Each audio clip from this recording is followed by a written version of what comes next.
Hello guys, welcome back. Today I'm here to share with y'all a very interesting list and guess the topic. Yes, today I will be sharing the hottest black gay couples that I will highly recommend y'all to go ahead, go watch, go support. So let's get right into it. So first we're gonna start off with Marcus and Frankie. In the Showtime miniseries Fellow Travelers, the love story between the two serves as a hopeful, enduring contrast to the center more tragic romance. Marcus is a closet man and journalist for the Washington Post. He meets Frankie, a self assured drag performer and also a bartender at an underground gay, haunted in DC. Over the decades, their bond evolves from tumultuous off and on romance into a steadfast partnership, and the ending of their story is actually very interesting because despite their ups and downs, the trials and tribulations, their differences, somewhere, somehow, they can come together and figure it out. Yes, that's one of the reasons why I definitely enjoyed the story of this couple.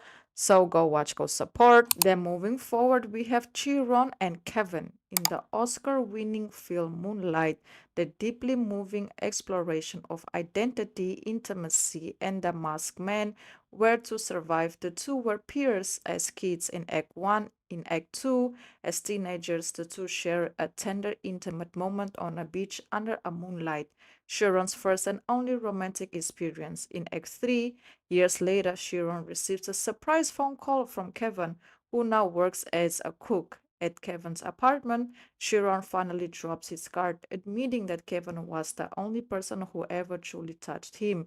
Yes, I feel like this movie doesn't need no introduction at all. I feel like 90% of people have watched it, and if you guys haven't, I must say you are 100 trillion percent missing out on it. So go watch, go support because this one is a true, true, true classic. Then moving forward, we have Joe and Jules. In the series Culprits, it is a central emotional anchor that depicts a groundbreaking queer love story. Joe and Jules live a quiet, happy life in Washington state suburb with Jules' two children. Frankie Abbott, after participating in a major heist 3 years prior to Joe used his share of the money to reinvent himself and a plan for the future with Jules, which included opening a bistro. Jules is basically a very widow relator who found the love again with Joe. Together, they function as a devoted family until Joe's acting as a super stepfather to Jules' kids. It's actually a very, very good and also interesting story that I will highly recommend watching. Then moving forward, we have Charles and Varney. In Tyler Perry's Beauty in Black on Netflix, it is a major subplot defined by a secret romance and high-stakes criminal covers up. Charles, the son of the wealthy Belair family, is in a secret romantic relationship with Verney, the family legal counsel. Their affair remains hidden until Charlotte's brother Roy catches them together and uses the information for blackmail. This tension basically strains their bond with views noting, Charles' avoidant behavior and Vernay's deep, often, unrequired devotion.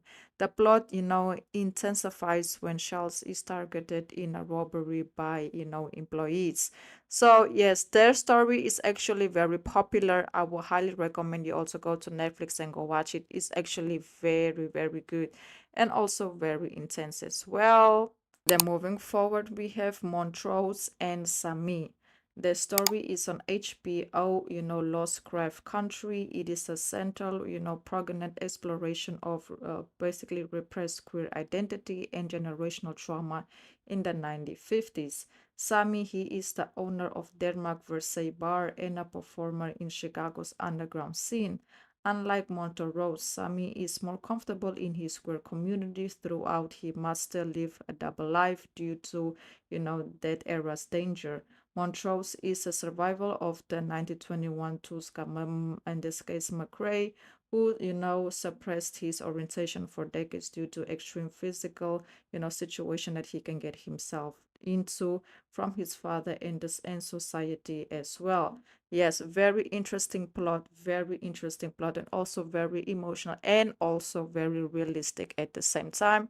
So go ahead, go watch, go support. It won't disappoint.